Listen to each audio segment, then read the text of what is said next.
Hi guys, welcome back to my channel. If you're new, a warm welcome to you. In today's episode, we're going to be doing a podcast episode, okay?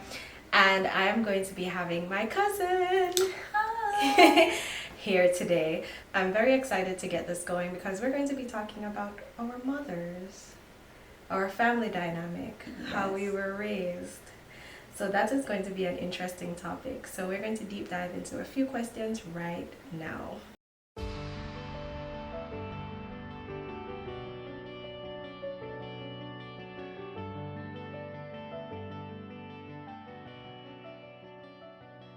You ready? Yeah. You ready? Yeah. As ready as I'm ever gonna be. Let's do it. Quick disclaimer to our moms. It's not personal. There we go. All right. So our first question.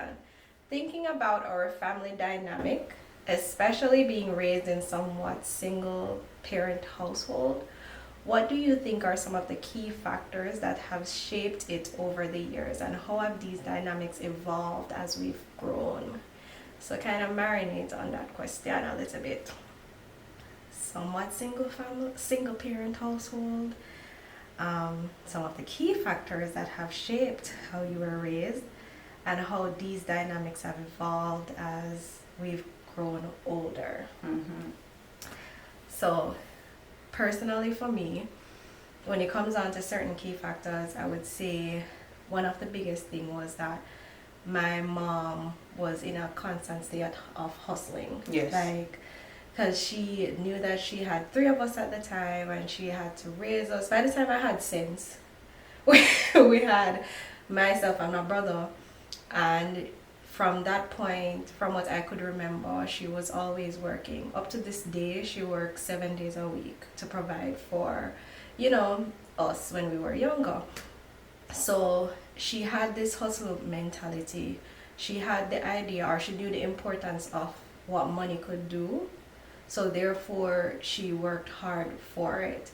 And being 16, pregnant, having to raise a child, I can only imagine. Definitely. All right, Not I an don't, not an easy task. And even though I had a stepfather there, my mom was present, meaning that she didn't leave us to be raised by our step parents or whatever. It was more of her going to work, working, making sure that we were covered, and if not, we were in craft market with her growing up.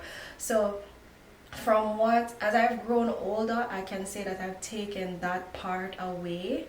I've taken the part of like always knowing that money can do this and money can do that. Although my mom personally has a unhealthy relationship when it comes on to money. And she needs to heal about that. We talk about it. But I have reached to the point where I have learned that, you don't just have money for money's sake, but more of using money as a tool to get to point A to point B to point C to point D, right? This hustle mentality that she had when it came on to money was the reason why she was able to send me personally and my little sister now to school without a loan. You didn't have to have a student loan, because she had always knew that if she have enough money, she'll be able to do what she's supposed to do. And one of those things was providing education. She didn't want us to be in the same position that she was in and make the same mistakes that she made at a very young age. So I can say one of the takeaways that as I grow older, the relationship and how money was utilized and not owing anyone and not being, leaning on people or Very an institution. independence is something that we definitely got. Yeah, that too. Independence for sure. So that is something, money and independence and resilience of not giving in and giving up, So it's something to look at to say, okay, although she was at this stage in her life as a mom and, as a teen mom and, all these things happening to her, I can only imagine what it was like even to be ridiculed in that day and age, being such a young person and knowing that you're pregnant and not sure what you're going to do or figuring it out. So you know, I'm different from my mom because I would have aborted the mission. But but Them kids. but I totally understand if it was not for her, I would not be here right now. And I'm forever grateful. Although I can make jokes about that, but it's just the reality. It is what it is. But that is my takeaway, is that the key factors that I got from her was that she's very resilient. She knew how to make money work for her, and as I've grown up, I've also put that in place in my life as well. So I'm going to repeat the question so Chrissy can get her approach on it. So yeah, thinking about our family dynamic, especially being raised in a somewhat single parent household, what do you think are some of the key factors that have shaped it over the years? And how have these dynamics evolved as we've grown older? Definitely, as you say, a hustler. I saw that in my mother always kept going, and always ensure the house is clean. Food is cooked. My mother is big on the home cooked meals and living within your means. Yeah, my mother drilled that in my head. Living within your means and making it work for you. So I think my mother definitely was in her masculine. Because they always had to be the provider. So when it comes to the provider, they had that 100%. And sometimes I think it was nice that they're resilient, and there's a lot of pros with that, but at the same time, sometimes I don't think they were given the freedom to just be able to just pause or probably sit in their emotions. My mother isn't very emotional. I can't recall ever really seeing my mother cry. Probably at a funeral or so, but not really. Me bawl easily. I can think myself into tears. But my mother, yeah, and so they were there. A lot of the times they were aggressive, in the way that they communicate. Make sure you do this, that, and military style. We give thanks to that still because how your mother growing out there in the world, you were very prepared for the world in terms of how aggressive it can get because of how your mother had to be militant because she had to govern the household. So definitely in the masculine, very independent, weren't able to be soft. I think that we grew up with our parents, so now we're just starting really to have a relationship with them rather than them just telling us what to do. We're just really getting to know them as women because we really grew up with them. So there was that as well, and one thing I have to give thanks for is that even though my father wasn't in the household, they had a good relationship, and because of the type of work that my father did, what daddy said goes. So if I wanted to go somewhere and I asked mommy, I should ask daddy, and it's no is a no. There is no going around it. Yes. You're not going from my father said no. You're not going. My mother wasn't really I don't think my mother was very outgoing. Like she did stuff with her family and stuff, but I don't really remember mother going to place. It was just home and work basically. It wasn't much of a social life, and that's understandable. You have your girl child, you have to ensure that you're there for them and you're not just leaving them carelessly with people and so forth, and give thanks to the our caretaker that we stayed with after school and stuff until mommy came home, and seeing her going back to school in the evenings just to ensure she's able to put herself in a better position for us and for herself. So yeah, resilience, very much in their masculine, independent, not very emotional, and just having it, basically just having it all together, trying to figure it out and never really showing a sign of weakness. Never really fall, I never really see my mother seemingly in a lone place, no matter what it's like. They always kind of had it together. Are they gonna figure it out? Never really seen her seem like she seemed sad or depressed or anything. She always make it work, and the house was always together. So yeah, give thanks for that. True.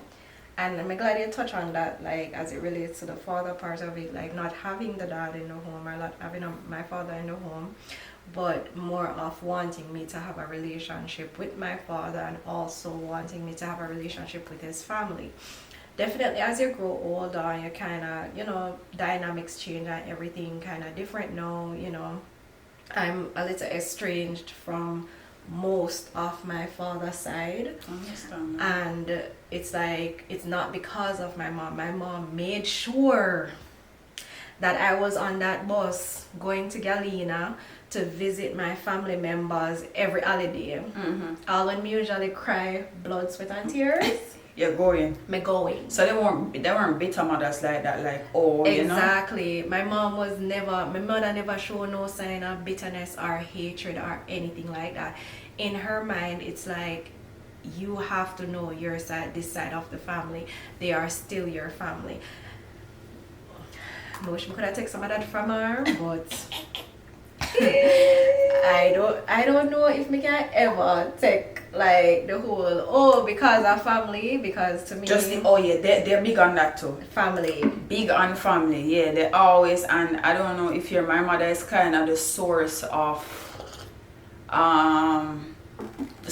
advice on her side of family. So if they need, whatever advice, something going on, she's one of the first persons that they call. So that type of matriarchal setup I've seen that within part. her, yeah. I can see we're not necessarily the person that they come to, but more of the person that you can talk to. Yeah. And it just depends on which side of the fence we're looking at, because not everybody is going to go to them and right. not Absolutely. going to talk to them. Right. But it just depends on which side of the fence you're looking at. But from observation with my family, like my mom is all about just treat people right. She very much big fan just treat some person right. Like if somebody not do you something or whatever, you're not supposed to just treat people bad just because. Missy, she give a lot of people leeway sometimes, and to the death of me I could not understand, because when it comes down to my personality, I'm like a slippery slope. Like you slip one time and I'm like so with her, if I could give her some of my slippery soap, like, hey, when this happen, you don't need for the back yourself. You don't need to give somebody 1, 2, 3, 4, 5 different chances. Yeah. And it just depends. Certain things it just depends. But as we go older, you can see where they have played their role as a parent, even though they were single parents. And they were able to provide the things that we needed. We were personally, for me, I was never at need. Yes, definitely. I had the things that I needed to have before me cut off. But what Chrissy said is the fact that we were taught from an early age to just settle with what we have.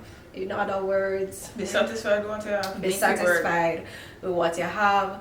Whatever you have, you make it work. So me never one of them penny that way go up on the road and see one certain dolly, and they had me want that the dolly there, or me want that the toy there, because me always know if you say you have dolly a yard, you have this a yard, or one day you'll be able to get it, or one day you'll be able never to get red it. eye, Not just right come a friend of it, yeah. Exactly. So I think those different roles play a huge factor in how we present ourselves now and how we carry ourselves in adulthood, and really appreciate that. And both of us have degrees. Both of us went to UA. Yes. And when we done UA, we didn't have no student loan. Thank God, because myself that a lot. God. That's why we can live over live now free. Free. Exactly. That is it right there. You can live how you live, not saying, me I go work and hustle and blood, sweat and tears and get whooped at a job because me have this to pay off or me have that to pay off.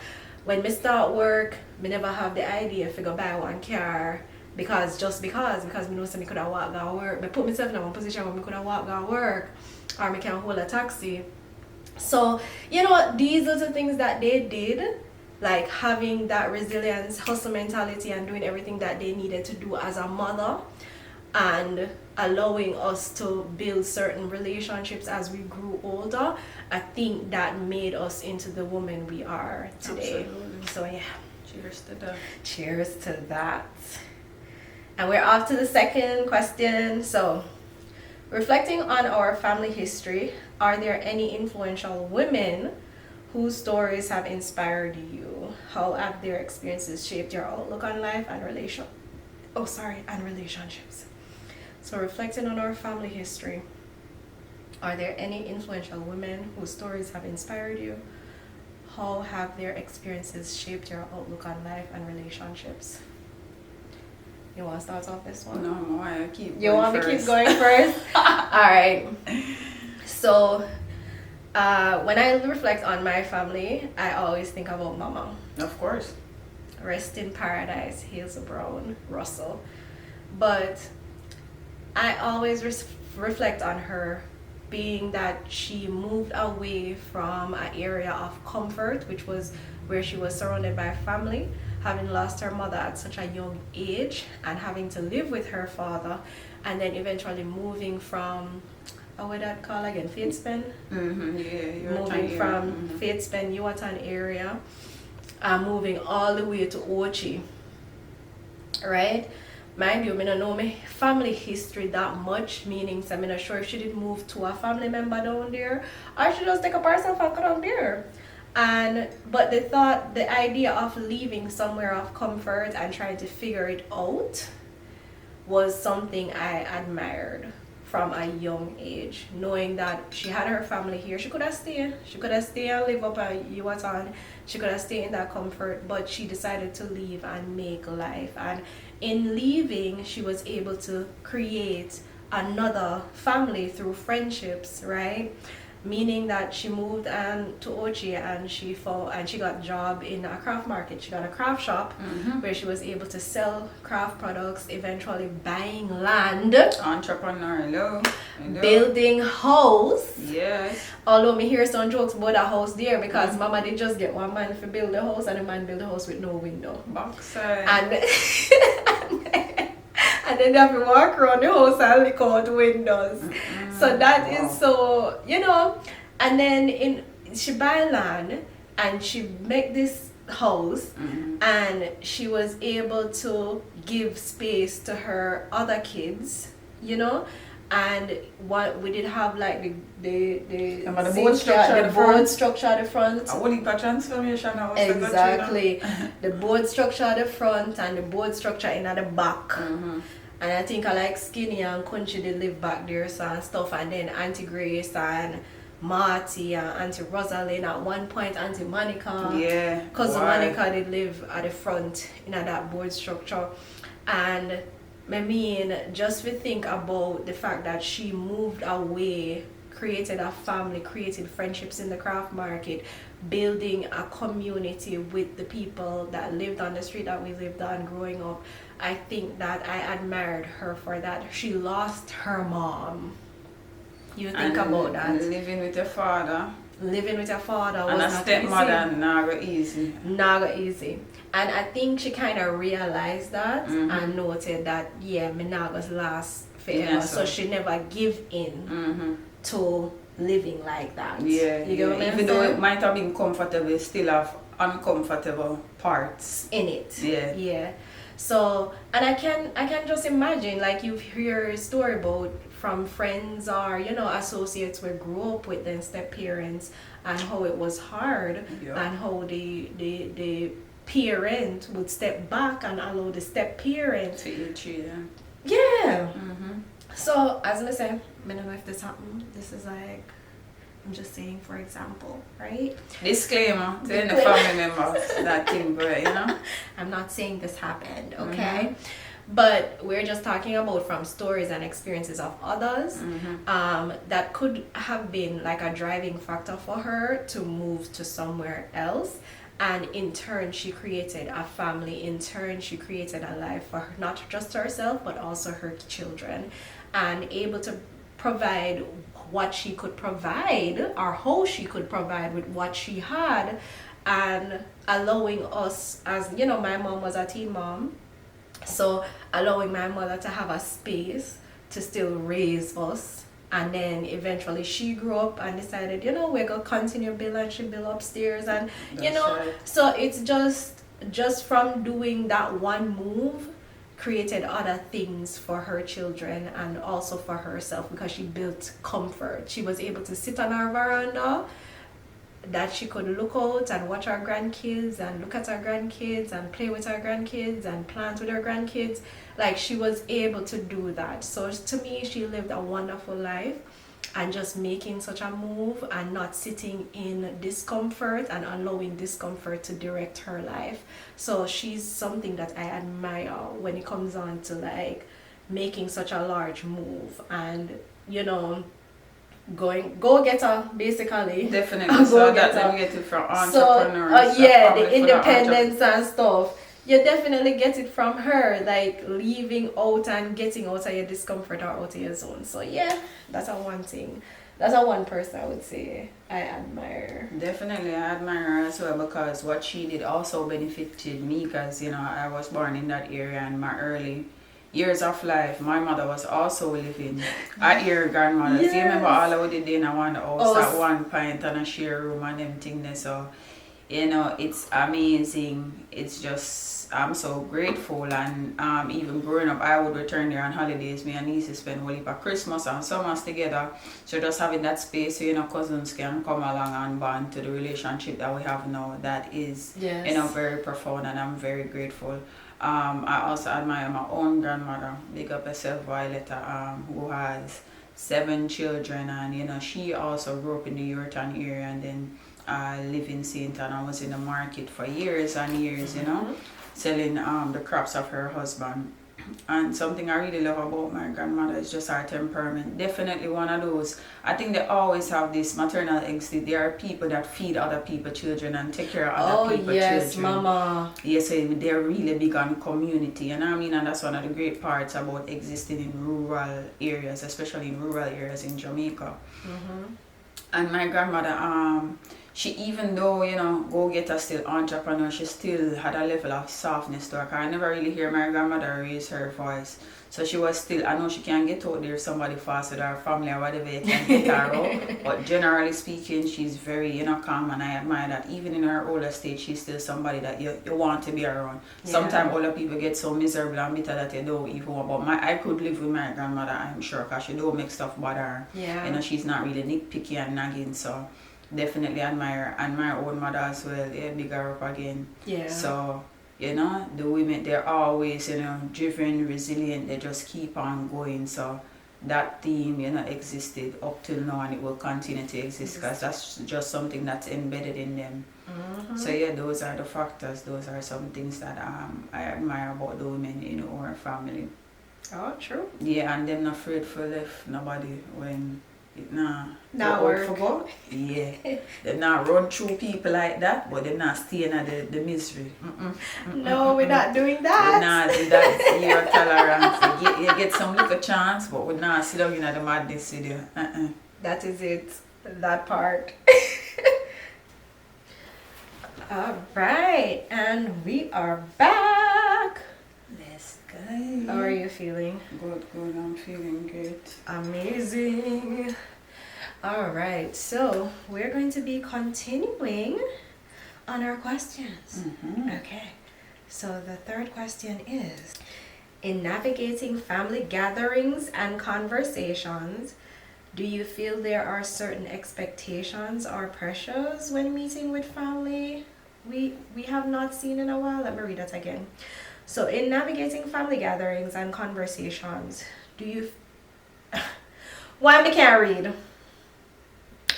In navigating family gatherings and conversations, do you feel there are certain expectations or pressures when meeting with family we have not seen in a while?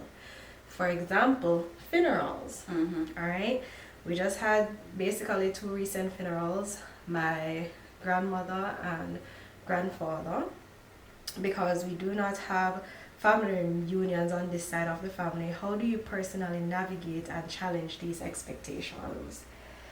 On my father's side, I strictly avoid. Strictly avoid expectations. Probably just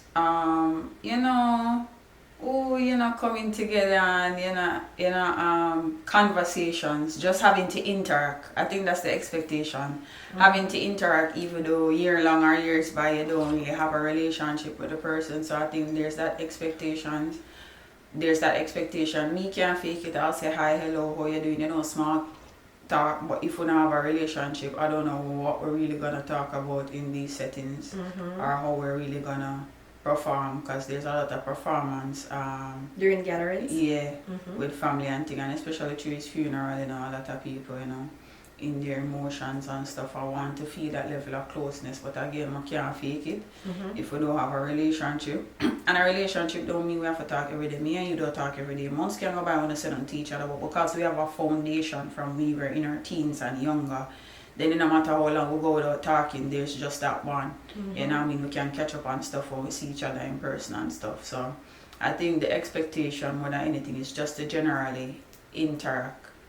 I'll greet people, generally speaking, of course, we have manners and grow respectable, so we're going to greet people, but can't force no conversation or no bond that's not there just because it's a funeral and stuff.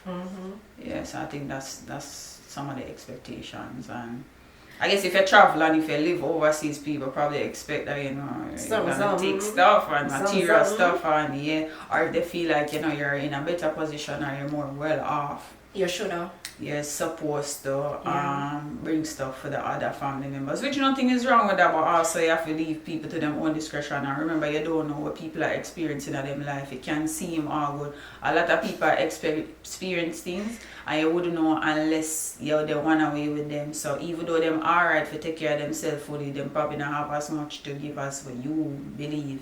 Them can offer you them time and energy, which is more valuable than any material thing. So yeah. True. And that is one thing too. I think when it comes on to our family gatherings, I think the expectation is you are supposed to greet every and anyone. And regardless, even if you have not had a relationship with that person, not saying that you can't be respectable and say hi, but as she said, like conversation piece, if you are not somebody that we sit and talk to each other all the time, I don't think there is much to say.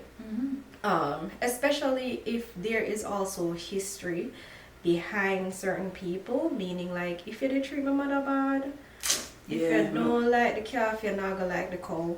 So that is not something I will say that I am disrespectful to people. I will say hi and greet you, but I will not have a conversation with you just for conversation's sake.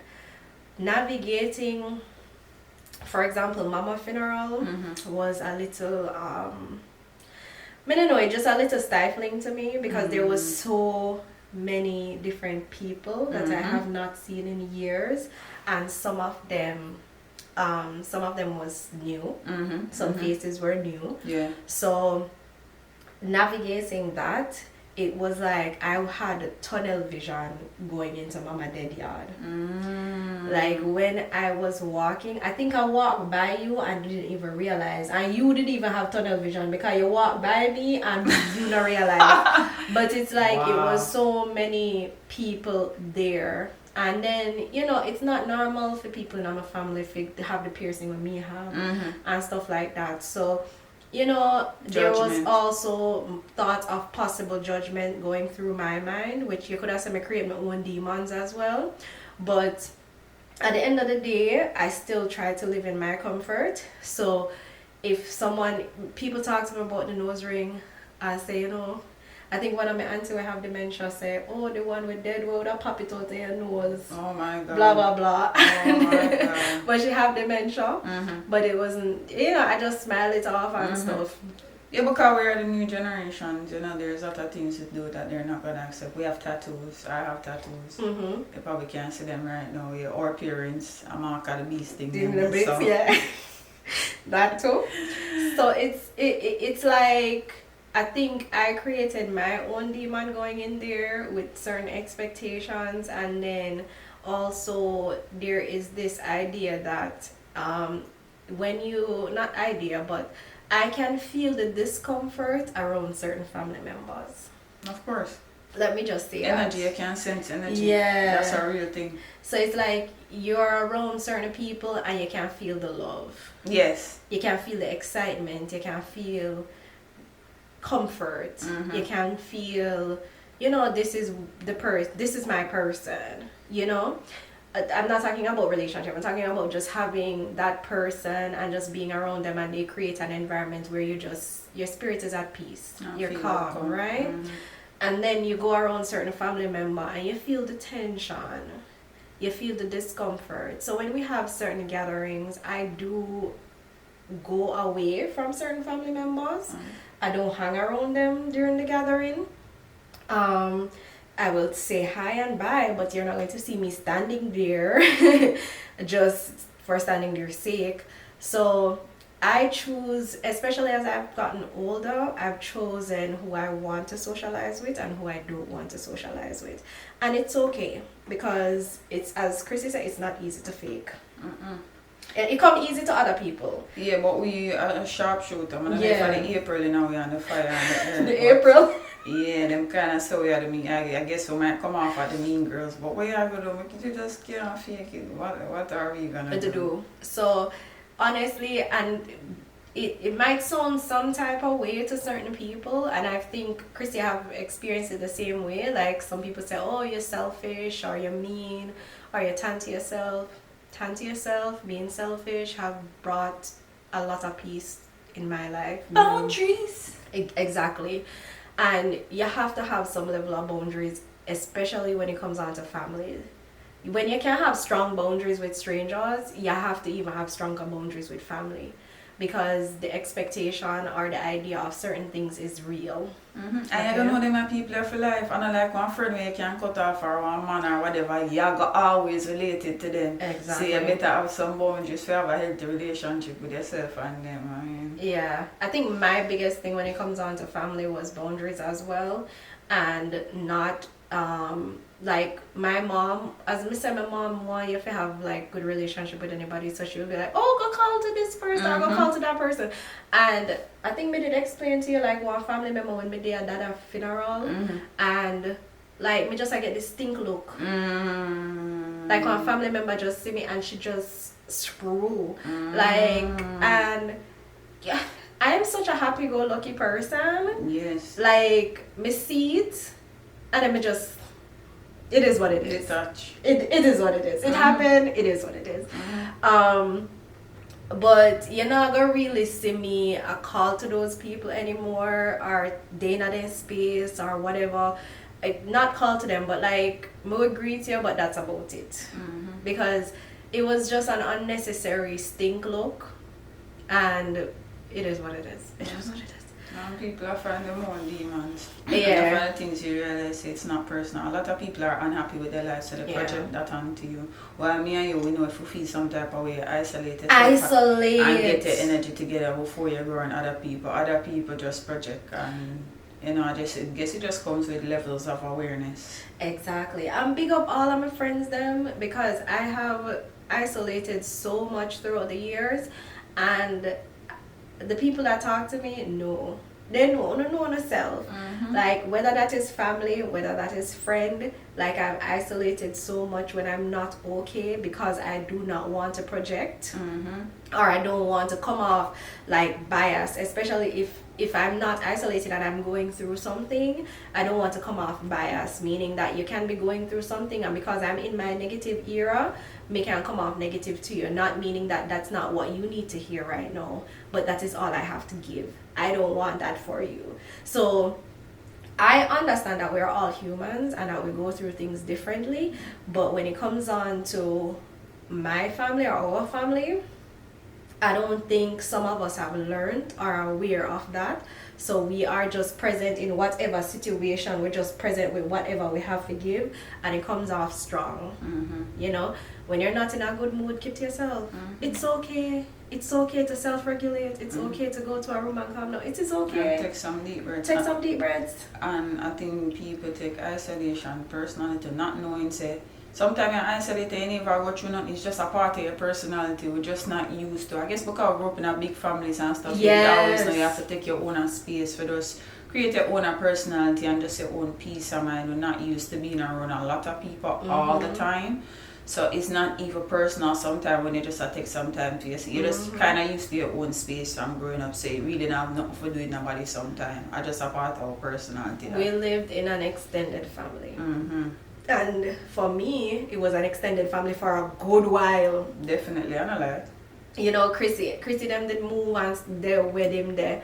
But like, I lived in an extended family for a good while. And it took a lot of like finding those, as Chrissy said, those quiet spaces. It took a lot of figuring out certain things and making certain things work for you by finding those quiet times to just relax and chill. Okay? Zen. All right. So, in moments of conflict or disagreement within the family, how do you approach finding common ground and fostering understanding, especially considering the diverse perspectives and experiences of different family members? In moments of conflicts or disagreement. Oh my God.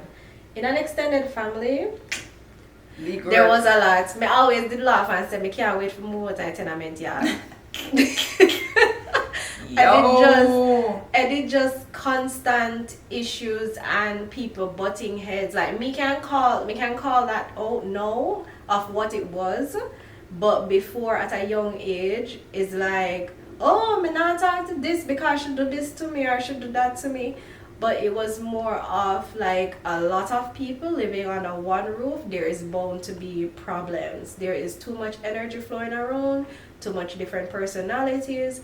And you know, people say two bulls can't live in a one house, or two bulls can't in a one pen. Well, we had multiple bulls and we have one pen. Okay?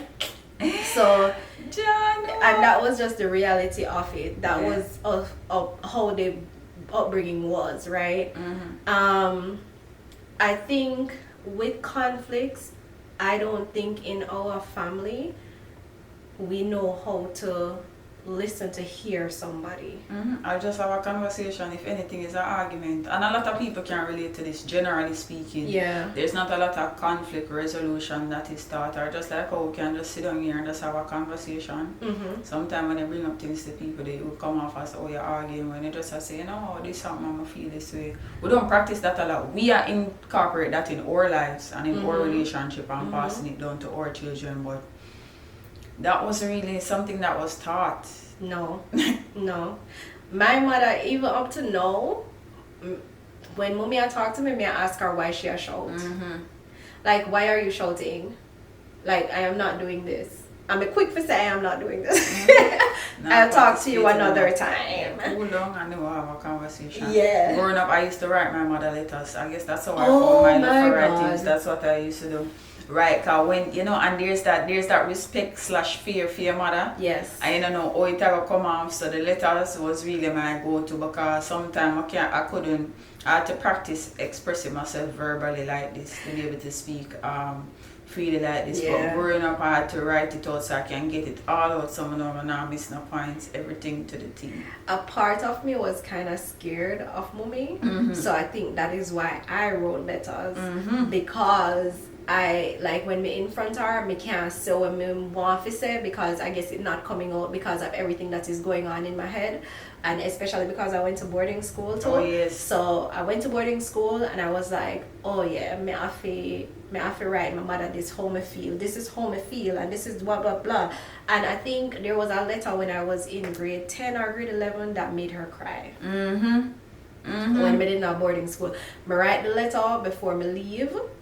Like, I go home for third weekend, and before me leave, me write the letter, and me hear say they make me cry.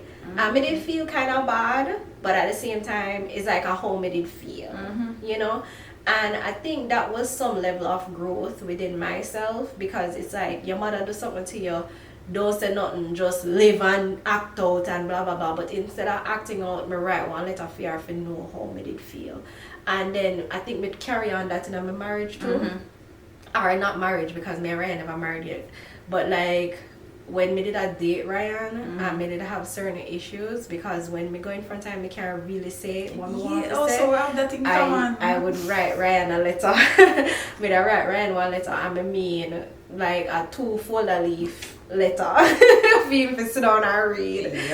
And then the other day when we go down for that funeral, Unique did tell me, say, Mommy, find some letter when me did write her when me in high school. And I was like, oh my God.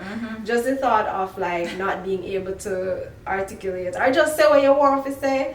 It's like, okay, let me put it on pen to paper. And I think sitting down and just writing like you're writing in a journal, mind you, me never have no journal. A letter me did I write, so yeah. Yeah, therapeutic for sure. Very. So anybody listening, whether you're young or old and you can't get it out, try to write it. Okay, we took a break and now we are back.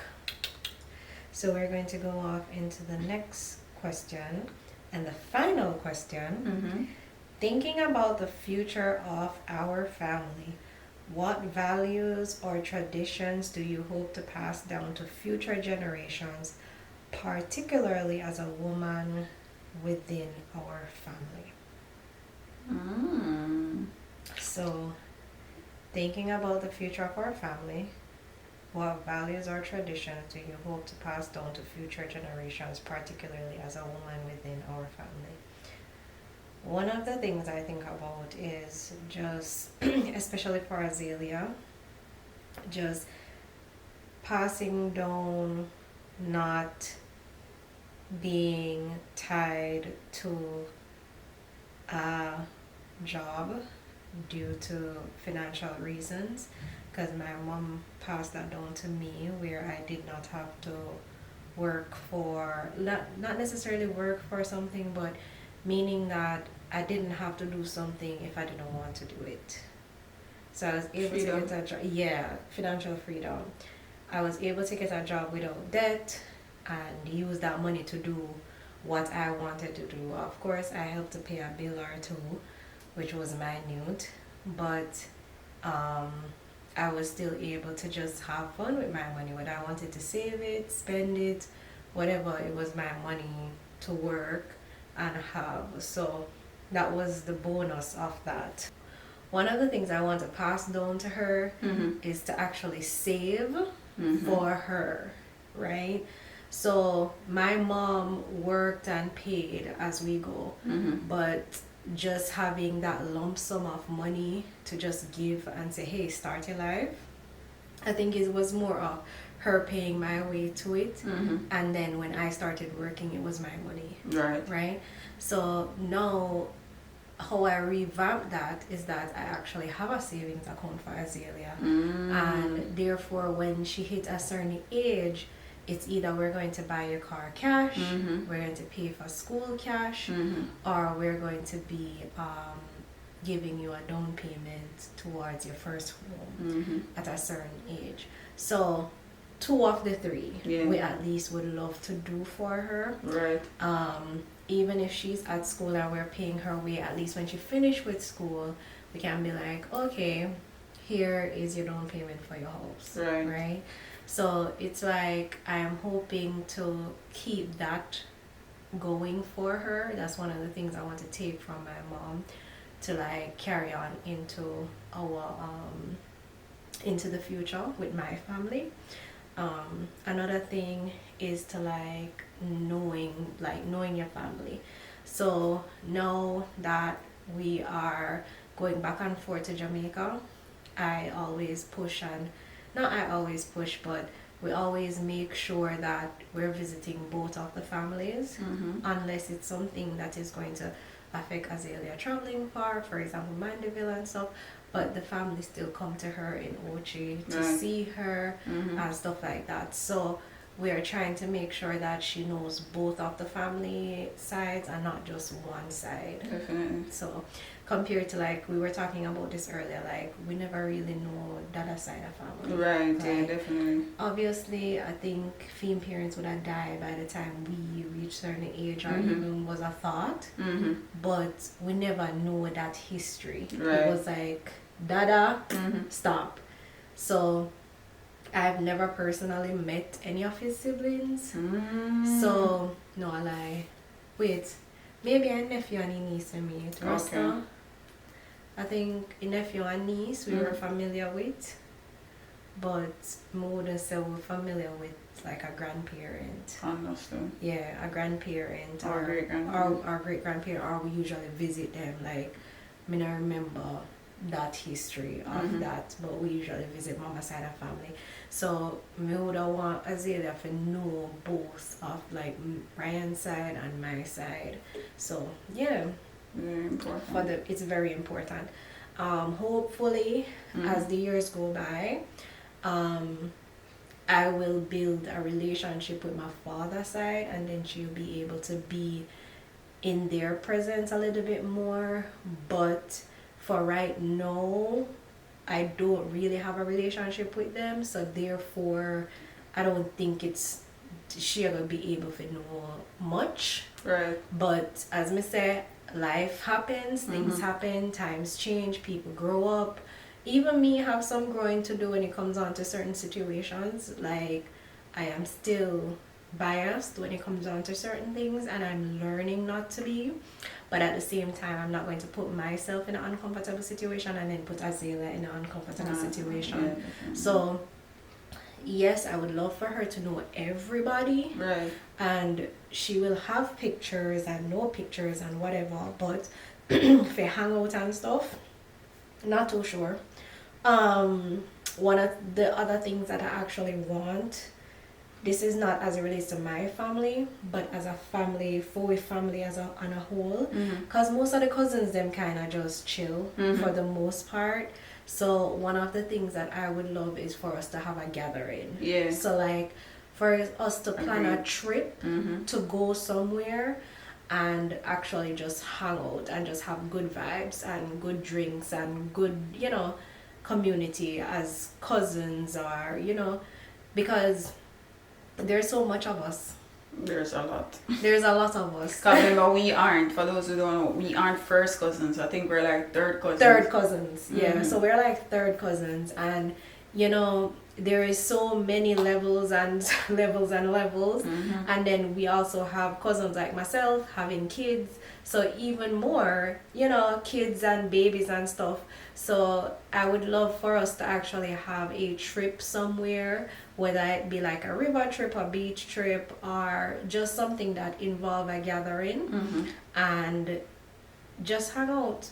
Like me wish that for us before we start get older and people can do things like, for example, your foot start at your back start at your this It's start definitely at possible because most of, well, a lot, most here still live in Jamaica, so I just, whenever you come, make We we can know one and coordinate we can, it. yeah, it shouldn't be that hard. I mean, It's not supposed to be that hard. You just have to be a little bit more what me say me did need to be a little bit more why the word can't come to me. It's not determined, but not accommodating. not accommodating, but intentional. Oh, okay, yeah. Gotcha. You just need to be a little bit more intentional, or all of us need to be a little bit more intentional when it comes on to doing anything at all, because just like how would I show up every day for one job, 9 o'clock a.m. you did it on a dot, 5 o'clock you clock out, and you go your yard. It's like show up for yourself outside of work. So if it's that you want to do a trip, just plan the trip and make the trip happen. Plan the trip, tell everybody the date, and make the trip happen. So I hope to actually do something like that. Yeah, that would be nice. For the cousins. Like just plan it. Yeah, come. Yeah, I'm just having the money. So you can't pay for it's the supposed to be easy because enough well, for the time being, that's enough free or inexpensive places there. There is so many different places. Well, one of the places I actually wanted to say for us to go was YS Falls. Oh yeah. Or That's Blue so nice. Mountain Hike. Oh. But it's like I'm not sure how the babies No, the manage people it. not go manage them. I'm telling you So come to do it already on Hollywell side. But just have something like that and say, okay, every year as a family we come together and go do these things, whether it is, as I say, it just would be like something chill where we all plan, whether it's a YS Falls or me not say Dunsero, me just want to go somewhere we have one big picnic area. Dunsero Touchhill actually nice. Touchhill. Yeah, up Exchange and Ground. Touchhill nice. See? And you have two sides and a river run around and that's actually nice. see Touchhill definitely nice. Touchhill would be a good spot for that, no lie. So even if we do decide to plan something like that and we send it out and all of we get together and do something, I think that would be very, very fun. But yeah, that is something I hope to start and pass down to Azalea. as get together. yeah, and then Yeah, we don't have those really. no, On this side.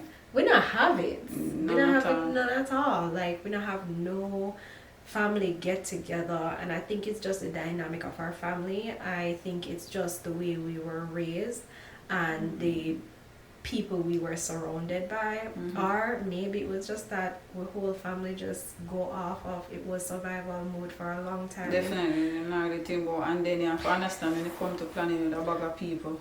Headache. That's a whole nother thing. So that's the thing. It's like I think just the way our family was raised and the dynamic of it and how much of a survival mode it possibly was.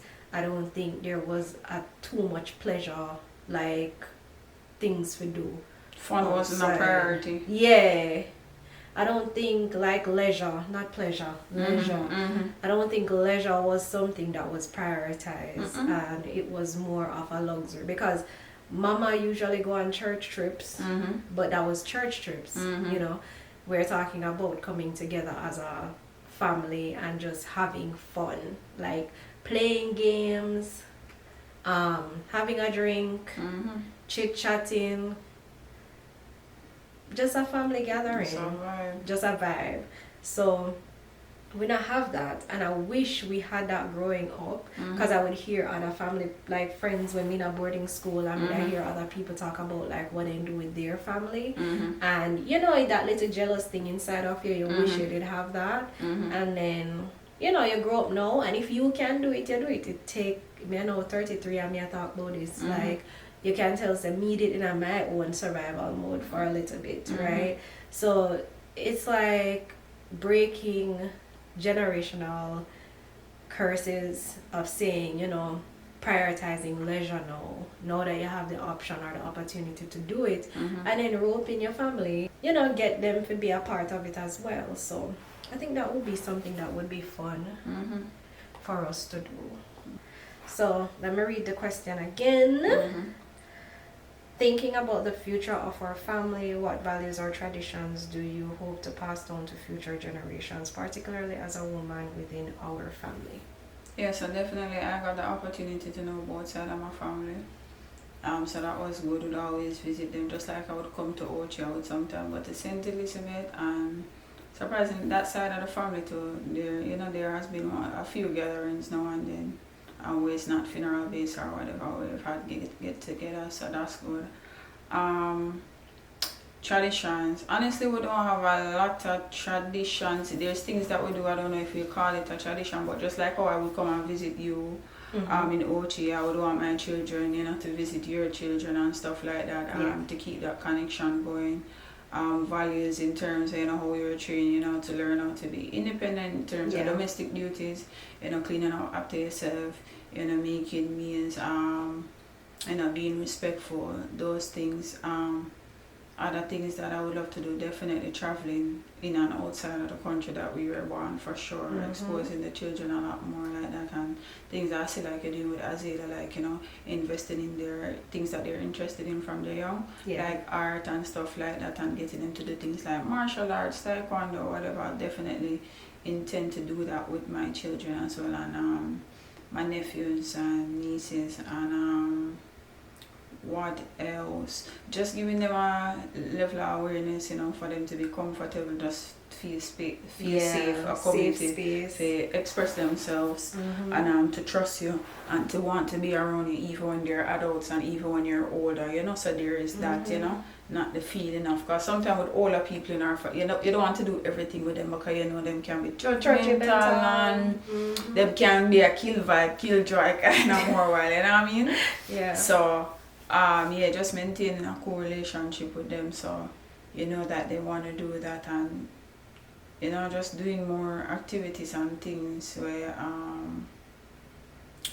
just allow them to express themselves and see the world in too many different eyes and gain many perspective, and you know, just instilling in them how important it is to love themselves and to have their own identity, have their own identity, and to stand up for themselves when it's necessary, and possibly stand up for others where they can do that without burning themselves or draining themselves, and putting themselves first, and to know that you know your identity definitely outside of what you do for work or what you do for money. And being able to relate to people from all walks of life and being respectful to all people, from the CEO to the janitor, you know, stuff like that. Yeah, I'm trying to remember if there was anything else that I wanted to pass down to my children. I would like to incorporate things like Kwanzaa, since we celebrate, you know, Christmas and them Santa Claus thing that we know. Yeah.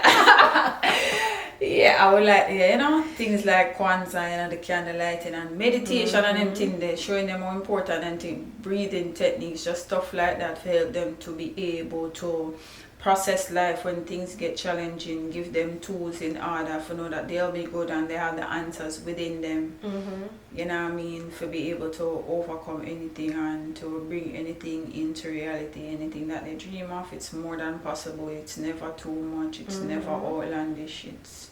It's possible, you know, in the right place at the right time with the right people and collaborating, and you know that they don't have to be, you know, they don't have to be in an office. That doesn't have to be how they make their money. If they want to do that, fine, be happy, long as you're happy with that. But you know, things like this, content creating and traveling and whatever, showing that there's other options in life. You don't have to go necessarily to what you see everybody doing, the status quo. So Yeah. yeah. Because I like that you add to that, like doing something outside of work. Like you can make money with content creation, but for me, I think if I start making money with content creation, it's turning into work. And some of the things I like to do is just because I like to do it. You don't It's want to not monetize it. Yeah, it's not. If I make money, it's nice. That's great. Like that's Awesome. great. It's a bonus, but a goal for my channel or a goal for my social media platform is not necessarily to make money. It's more of a hobby. Like when I find out how to edit something or how to quirk this and edit a picture and edit this and shoot something and take certain pictures and how I want the picture to look and how to edit how I want the picture to look. When I do things like that, it's not necessarily to make money. It's something that I just love to do. Right. I actually love my skill set as a nurse. Yes. I'm not in that era where I love nursing just because of how or what nursing is turning into over the years. But I do love my skill sets that I have as a nurse, and I want to keep utilizing that to make money because you can't take that away from me. Being on the internet, it's so easy for people to take things away from you. Like, you know, oh, I have this brand deal, and you have to follow whatever the brand says. You have to live a certain lifestyle. You have to do certain things.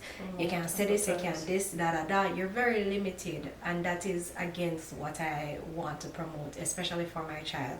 To have freedom in everything you do. So whether that it is the job that you're going to take or the stuff that you're going to do online and stuff like that, I want you to still have freedom, right?